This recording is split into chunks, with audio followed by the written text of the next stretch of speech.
ወወልድ ወመንፈስ ቅዱስ አሃዱ አምላክ አሜን። ውድ የውዳሴ ፍሬ ሚዲያ ተከታታዮች እንደምን ሰነበታችሁ?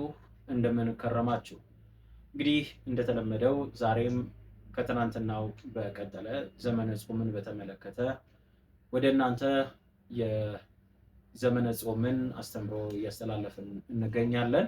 ይህም ሚዲያ ሁላችሁም ሰብስክራይብ በማድረግ እንዲሁም ደግሞ ላይክ፣ ሼር በማድረግ አገልግሎቱን ለሁሉም ሰው ተደራሽ እንድታደርጉ ጥሬን አቀርባለሁ። ዛሬም እንግዲህ ክፍል 2 ዘመነ ጾምን በተመለከተ የምናይ ይሆናል። ዘመነ ጾም የሚለውን እናያለን፣ እንመለከታለን።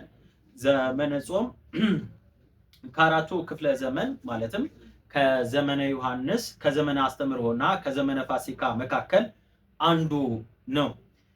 ሊቁ ቅዱስ ያሬድ እንግዲህ ስለዚህ በደረሰው ድርሰቱ በአራት ከፍሎ ደልድሎታል ወይም ደግሞ አስቀምጦልናል ማለት ነው። ይህንን ዘመነ ጾም የኋላ ሊቃውንት ጾመ ድጓ ብለው ጠርተውታል። ቀጥተኛ ትርጉሙ የድጓ ጾም ማለት ነው። ቀጥተኛ ትርጉሙ የድጓ ጾም ማለት ነው። ሆኖም ግን ይህ ስያሜ በልማድ እንጂ ዘይቤውን የጠነቀቀ ስያሜ አይደለም። ትክክለኛው ስያሜ ድጓ ጾም ወይም ድጓ ዘጾም መባል ነበረበት። ይኸውም በጾም ጊዜ የሚዘመር የሚዜም የጾም ድጓ ማለት ነው።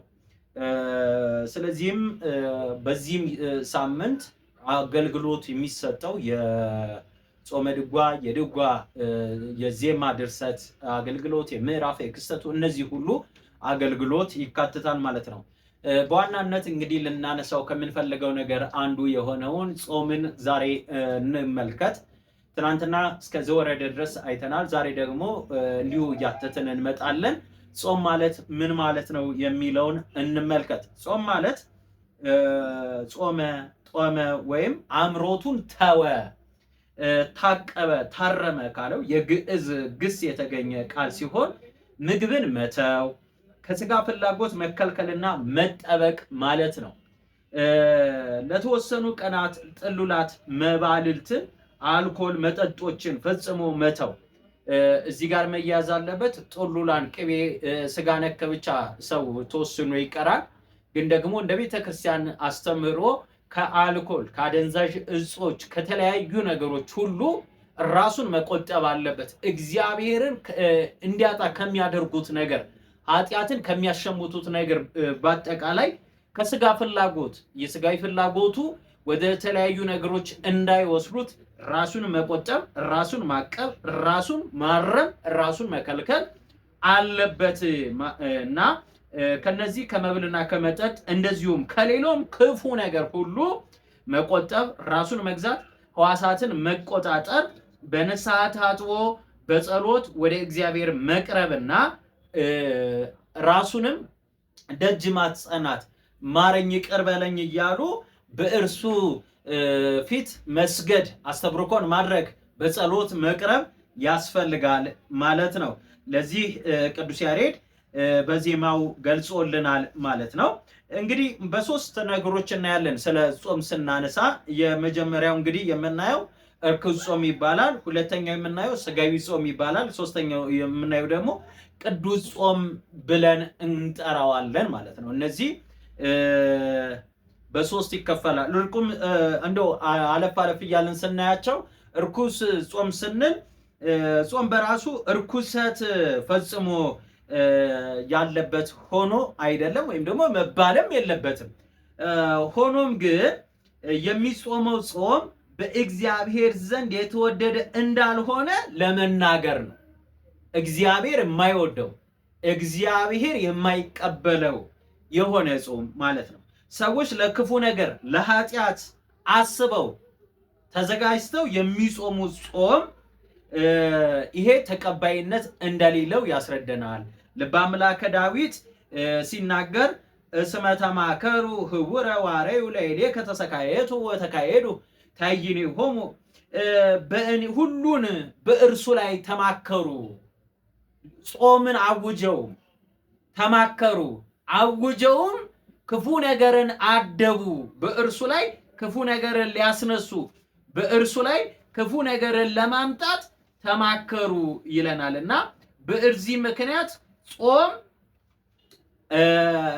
ተቀባይነት የለውም ማለት። አይሁድ ጌታችንን እንስቀለው ብለው በአንድነት እንደተማከሩና እርሱን ሰቅለው እስኪገሉ ድረስ ውሃ ሳይጎነጩ ተመልከቱ፣ ውሃ ሳይጎነጩ እህል ሳይቀምሱ ጌታ መከራ እስኪሚደርስበት ድረስ ማድረጋቸውን ይነግረናል። መዝሙር 82 ቁጥር 5 የመናፍቃን መዶሻ አባ ጊዮርጊስ ዘጋስጫ አይሁድ ለአመፅ ጾመው እንደነበር ነግሮናል።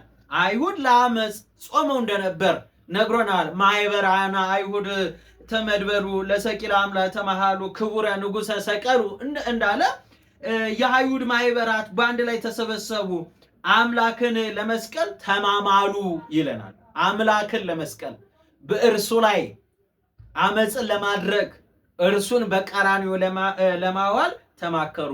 ይህ ደግሞ ምን ይባላል? እርኩስ ጾም ተብሎ በእግዚአብሔር ዘንድ ያልተወደደ፣ እግዚአብሔር የማይቀበለው፣ በእግዚአብሔር ዘንድ ቁጥሩ የማይገባ ጾም ተብሎ ይነገራል ማለት ነው። ሁለተኛው ስጋዊ ጾም ነው። ይህ ደግሞ ጾም ስጋዊ ጾም ስንል ለስጋ የሚታወጅ ጾም፣ ስጋዊ ጾም ኖሮ ሳይሆን ሰዎች የሰውነታችን ቅርጽ፣ ውበት፣ ደምግባት ለመጠበቅ አካላዊ ክብደታቸውን ለመቀነስ የተክለ ሰውነታቸውን ውበት ለማስተካከል ብለው ለተወሰነ ሰዓት ከጥሉላት ምግብ ከመመገብ ይቆጠባሉ ወይም ይጾማሉ ማለት ነው። እንዲህ አይነት ነገሮች በአብዛኛውን አሁንም እየታዩ ይገኛሉ። ሰዎች ራሳቸውን በእንደዚህ አይነት ነገር ልቦናቸውን እያሳቱ ማለት ነው እያሳቱ እንዲህ ቢሆንልኝ እንዲሆናል ብለው በፍላጎታቸው ብቻ የሚያከናውኗቸው የሚጾማቸው ማለት ነውና ይሄ ሰዎች የፍላጎታቸውን ወይም ደግሞ የስጋዊ ፍላጎታቸውን ለማከናወት ነው። ይሄ ይበልጥ ጎልቶ ይታያል። አሁን በተለይ በዚህ ዘመንም ጎልቶ ይታያል። ይህን ታሳቢ እያደረጉ የሚጾሙ ሰዎች ስጋዊ ጾም እንጂ መንፈሳዊ ጾም እንዳልጾሙ ለማስገንዘብ ይሄን ታሳቢ አድርገው ይሄንን አስበው አውጠንጥነው የሚጾሙ ሰዎች እንዳልጾሙ ለማስገንዘብ ነው።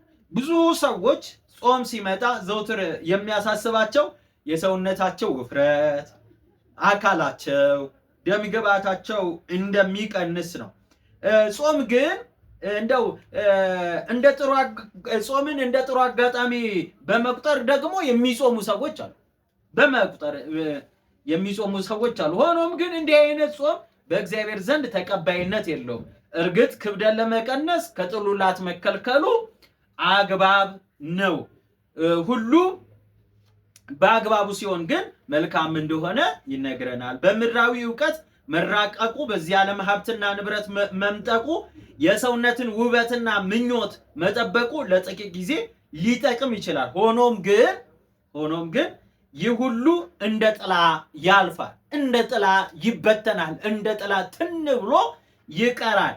እግዚአብሔር በሃይማኖትና በምግባር እግዚአብሔርን በሃይማኖትና በምግባር መምሰል ግን ለዘላለም ጸንቶ ይኖራል። ስለዚህ ሁላችንም ይህንን ልንገነዘብ ያስፈልጋል። ከእግዚአብሔር ጥላ ስር ልንኖር ያስፈልጋል ማለት ነው። አንደኛ ጢሞቴዎስ ምዕራፍ 4 ቁጥር 8 ላይ እናገኛለን። ሶስተኛው እና ዋናው የምናገኘው እኛም የምንነጋገርበት ቅዱስ ጾም ነው።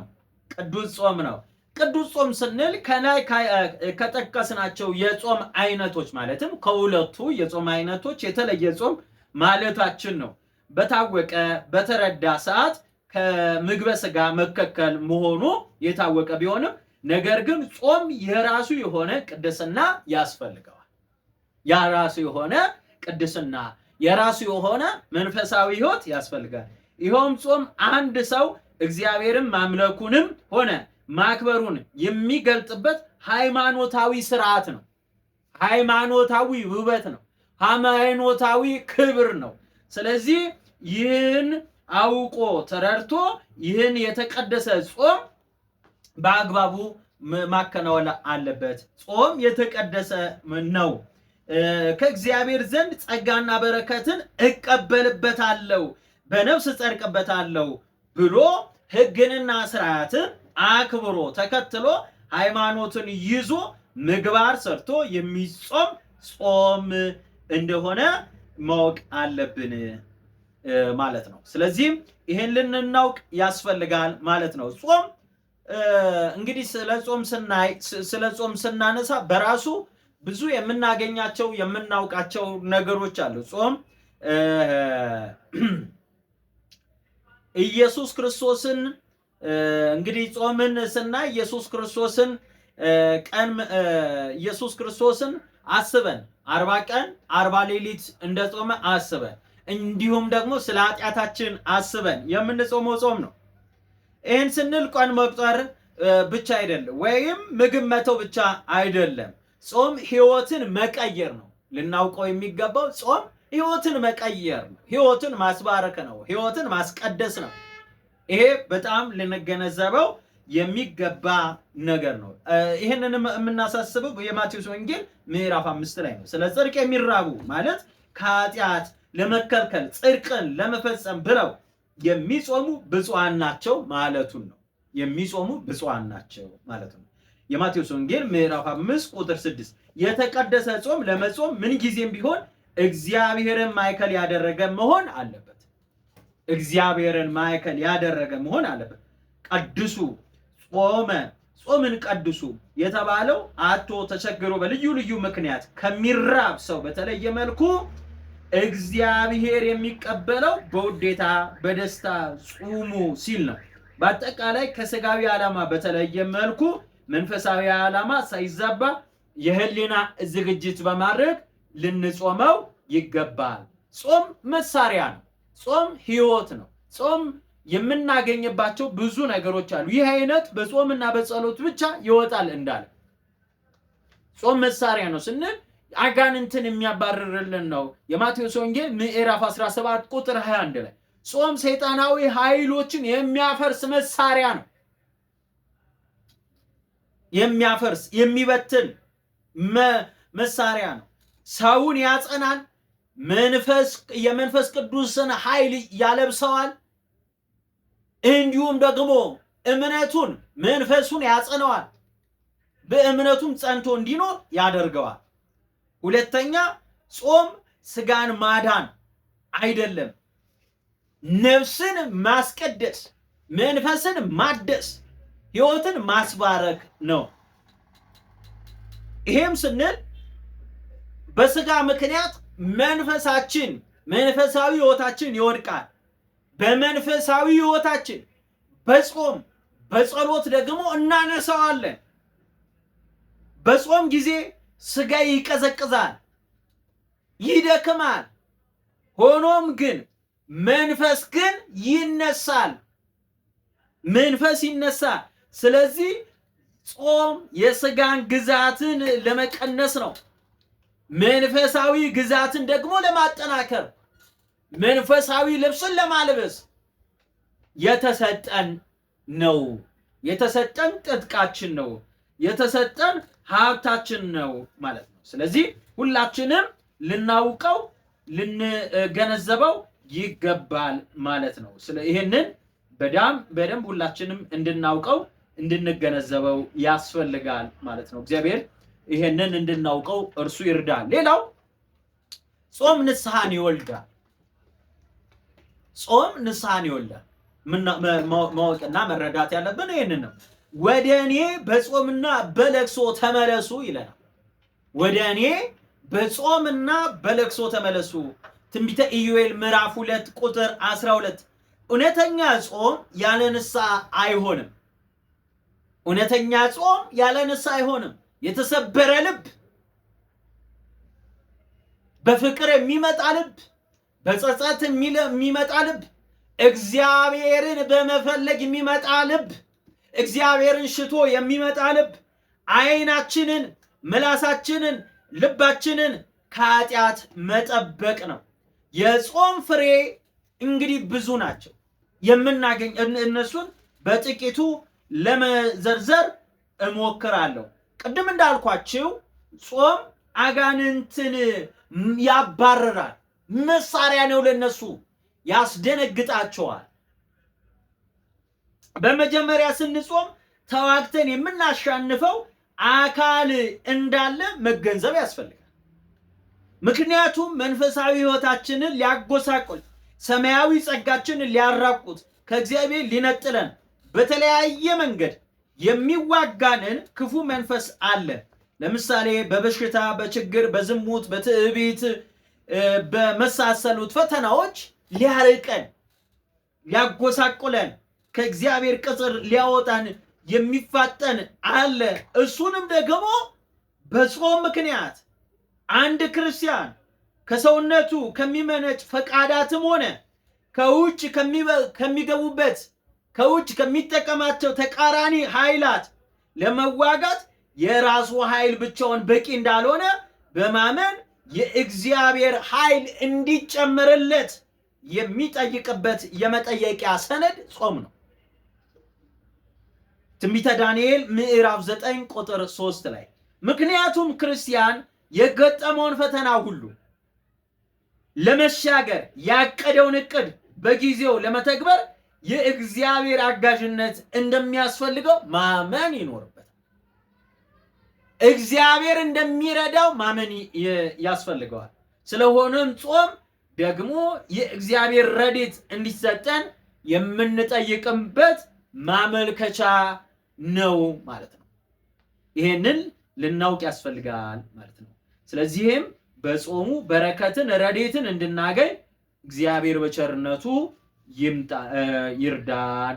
እግዚአብሔር በቸርነቱ ይጠብቀን፣ አለሁ ይበለን። ሌላው ከምናያቸው ነገሮች መንፈሳዊ ፍሬ ከምናገኝባቸው በጾሙ ከምናገኝባቸው ነገሮች የተወሰነ እናያለን። እንግዲህ በዚህ በአጠቃላይ የጾሙ ዓላማ ምንድነው የሚለውን እንደዚህ ጠቅለልና አድርገን ስናየው የጾሙ ዓላማ ምንድነው? የመጀመሪያው እነዚህን እያየን በውስጡ ያሉትንም ነገሮች እንይ። የጾሙ ዓላማ አንደኛ ከኃጢአት ለመራቅ የጾም የመጀመሪያው ዓላማ የሰው ልጅ ሕዋሳቱን ከኃጢአት ልቡን ከትዕቢት እንዲጠበቅ ማስቻል። ብዙን ጊዜ የሚፈተነው በዚህ ስለሆነ ጌታ በሶስት ነገሮች ተፈትነዋል። በፍቅረ ነዋይ፣ በስስት፣ በትዕቢት፣ በእነዚህ ተፈትነዋል። እናም ጌታ በኃጢአቱ ከሆነ ትዕቢት እኛን ሊያርቀን፣ ልቦናችን ውስጥ ከሚመላለሰው ነገር ሁሉ ሊያርቀን፣ ከክፉ ነገር ሊያርቀን፣ ይህንም ደግሞ በንስሐ አጥበን ተጠብቀን እንድንኖር ማስቻል ነው። ይህም ማለት አበው እንደሚሉት የበላ የጠጣ ሰውነት ሁልጊዜ አእምሮቱ አይገደብም፣ ሁልጊዜ ይጓጓል፣ ሁልጊዜም ይጎመዣል። በዚህም ምክንያት ቅዱስ ዮሐንስ አፈወርቅ የጾም ዋና ዓላማ ወይም ግቡ ከእህል ውሃ እንዲሁም ከጥልሏት የመጾማችን የመጨረሻ ግቡ ከኃጢአት መራቅ ከመልካም ስራ ጋር መጠበቅ መሆኑን ሲናገር በጾም የምንመገበው ምግብ እንደቀየረን ሁሉ ክፉ ምግባራችንንና ሕይወታችንን ቀይረን ልንጾም እንደሚገባን ይነግረናል። እንዲህ ካልሆነ መጾማችን ጥቅሙ ምንድን ነው? እንዲህ ካልሆነ መጾማችን ጥቅሙ ምንድን ነው?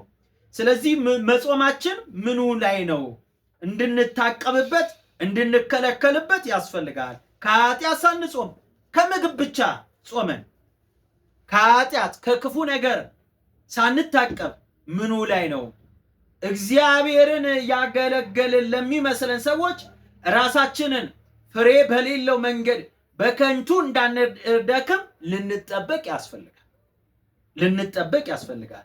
ሌላው የጾሙ ዓላማ ምንድነው? መንፈሳዊ እድገትን ለማግኘት መንፈሳዊ እድገትን እግዚአብሔርን በፍጹም ልብ በፍጹም ነፍስ ስናመልከው ስጋችንን፣ ነፍሳችንን፣ ሕይወታችንን፣ መንፈሳችንን አስተባብረን መሆን አለበት።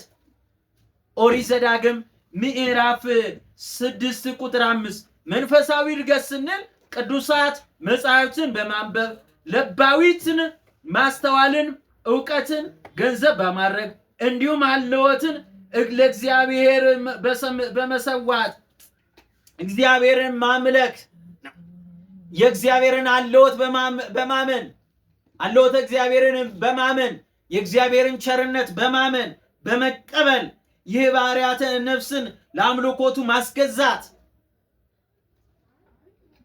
ማስገዛት ነው።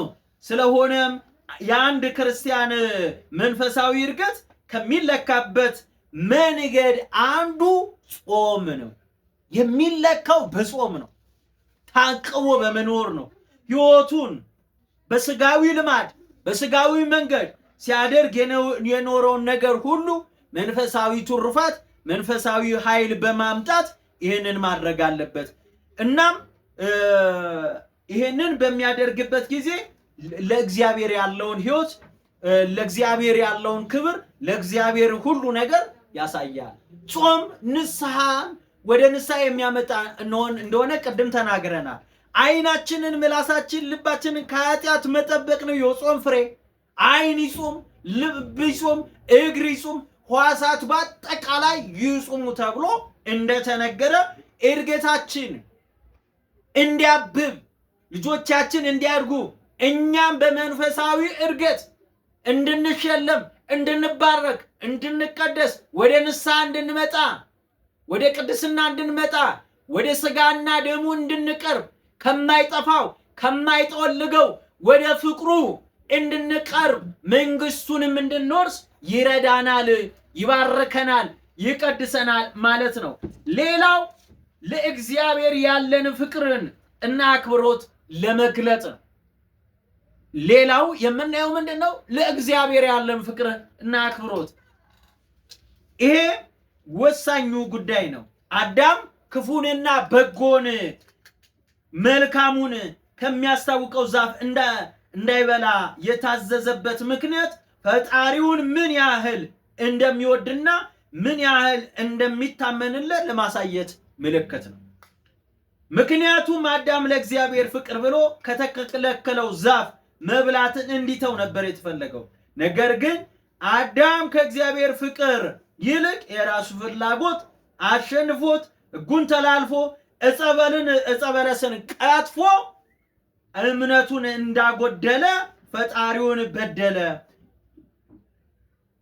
ስለዚህ ጾም አንድ ሰው አንድን ነገር ለማድረግ መብትንና ስልጣን እያለው ሆኖም ከዚያ በላይ የፈጣሪውን ሕግ ለማክበር የአምላኩን ቃል አስቦ ሊያደርግ ያሰበውን ነገር በመተው ከፈቃደ ሥጋው በመከልከል ራሱን በመጠበቅ ሊገዛ ይገባል። ዘእም ፍቃዴ እሰውለከ ከፍቃዴ እሰዋልሃለሁ ብሎ ቅዱስ ዳዊት እንደነገረ ምግብንና ጥሉላትን መንፈሳዊ ትሩፋት አገኝበታለሁ፣ ከለከላለሁ። ዛሬ ሊበቃኝ ይችላል፣ እስከዚህ ልጾም ይገባኛል፣ ዛሬ ሊወሰን ይገባል ብሎ ራሱን መቆጠብ ያስፈልጋል ማለት ነው። ሌላው የምናየው ራስን መግዛት ነው። ከጾም ከምናገኘው አንዱ ራስን መግዛት ነው። ከዘጠኙ ፈቃዳተ ነፍስ አንዱ ሲሆን ራስን መግዛት ለአንድ ክርስቲያን ትልቁ መመዘኛ ስነ ምግባር። ገላትያ 5 ቁጥር 23 ራስን ከመግዛት እንግዲህ ራስን በመግዛት ራስን በመቆጠብ ብዙ ነገሮች እናገኛለን። አንድ ክርስቲያን ደግሞ ጾምን ጾሞ የሚያገኘው ብዙ በረከቶች አሉ። ራስን መግዛት ይለምዳል። ራስን መግዛትን ያውቅበታል፣ ይገነዘብበታል። ይሄ እንግዲህ በራሱ ላይ ስልጣን እንዳለው የሚረዳበት የሚያውቅበት መንገድ ነው። ሰው መጀመሪያ በገነት የተሰጡትን ጸጋዎች ያጣው ጾምን በማጉረሩ እንደሆነ ሁሉ በድጋሜ ያጣውን ጸጋ ያስመለሰበት ራሱ ጾሞ ራሱን ቆጥቦ ራሱን ገዝቶ ስለሆነ ማለት ጾም ለስጋይ ከሚያስጎመዡንና ከሚያጓጉን ምኞቶች ራስን መቆጠብ ራስን መግዛት ነው። እግዚአብሔር እርሱን ያድለን። ሌላው ከምናየው ነገር አንዱ እንግዲህ ራስን መግዛት ነው የሚለውን አይተናል። ሌላኛው የምናየውና የምንመለከተው ነገር ምንድነው? ጾም ከመንፈሳዊ ተጋድሎ አንዱ ክፍል ነው። ጾም ከመንፈሳዊ ተጋድሎ አንዱ ክፍል ነው። ለቅድስና ሕይወት ከሚያበቁ መንፈሳዊ ገድላትና ሃይማኖታዊ ትሩፋት አንዱ ጾም ነው። ራሱን የገዛ ሰው፣ ራሱን የቆጠበ ሰው ለዚህኛው ማይረግ ደግሞ ይበቃል ማለት ነው። ራሱን ቆጥቧል፣ ለመንፈሳዊ ቅድስና ለመንፈሳዊ ተጋድሎ ይበቃል። ራሱን ወደ ቅድስናው ማይረግ አመጥቷልና ሃይማኖታዊ ትሩፋትን ይጨምርበታል፣ ያገኝበታል። ማንኛውም መንፈሳዊ ተጋድሎና ሃይማኖታዊ ጉዞ የሚጀመረው በጾም ነው። ጾምሰ እማ ለጸሎት ወህታ ለአርምሞት እንዳለ ቅዱስ ዳዊት ይሄንን ሲነግረን ሊቃውንት እንደሚናገሩት ጾም የተጋድሎ አንዱ አካል እንደሆነ ሐዋርያው ቅዱስ ጳውሎስ እንዲህ በማለት ያረጋግጥልናል። በድካምና በጥረት ብዙ ጊዜ እንቅልፍ በማጣት በራብና በጥም ብዙ ጊዜ በመጦም በብርድና በራቁትነት ነበርኩ ሲል ይነግረናል። ስለዚህ ጾም ሰማዕታት፣ ደናግላን፣ መነኮሳት፣ በዓላውያን ነገስታት ቢያዙ ቢንገላቱም እንኳን ልዩ ልዩ ጽዋቶ መከራ ከመቀበላቸው በፊት መጀመሪያ ሰውነታቸውን ለሰማዕትነት የሚያለማመዱበት መንገድ በጾም ነው። ጾምንና ጸሎትን ሳይለማመድ ወደ ሰማዕትነት ትግል የገባ ነቢይም ሐዋርያም ጻድቅም ሰማዕትም የለም። ስለዚህ ጾም ሰውነትን ለተጋድሎ የሚያመቻች ነው ማለት ነው። ስለዚህ አንደኛው የምናየው መንገድ ነው። ሌላኛውንና ወደ ማጠቃለያ ሐሳቦቹን ለዛሬ እየሰበሰብኩ ሄዳለሁ። ሌላኛው ጾም የእግዚአብሔርን ስጦታ መቀበያ መንገድ ነው። የማን ስጦታ? የእግዚአብሔርን ስጦታ፣ የእግዚአብሔርን ቸርነት የምንቀበልበት። የእግዚአብሔር ልጆች ይሄንን ለማግኘት እርሱ ይርዳል። ከእግዚአብሔር ሊደረግልን የምንፈልገውን ነገር፣ ከእግዚአብሔር ሊሆንልን የምንፈልገውን ነገር የምናገኝበት አንዱ እርሱ ነው። ይሄንን ስንል ጾም ከቁጣ ከበቀል፣ ከክፉ ነገር፣ ከክፉ ንግግር መራቅ ነው። ስለዚህ ምን መሆን አለበት? ይሄንን ሲነግረን ሙሴ በደብረ ሲና 10 ቃላት የተጻፉባቸው 2 ጽላት ከእግዚአብሔር ሲቀበል አስቀድሞ 40 መዓልትና 40 ሌሊት እህልና ውሃ ሳይቀምስ እንደ ጾመ እናውቃል። እንደ ጾመ እንደ ተራበ ራሱን ለእግዚአብሔር ክብር እንዳስገዛ እናውቃለን። ሳይጾም ሳይጸልይ እየበላ እየጠጣ በምቹ አልጋ በተመቸ ሁኔታ በተደላደለ ሁኔታ ሆኖ ግን አይደለም። ስለዚህ በምቹ አልጋ ላይ ደግሞ እየተኛ ጸጋ እግዚአብሔርን የተቀበለ ሰው የለም።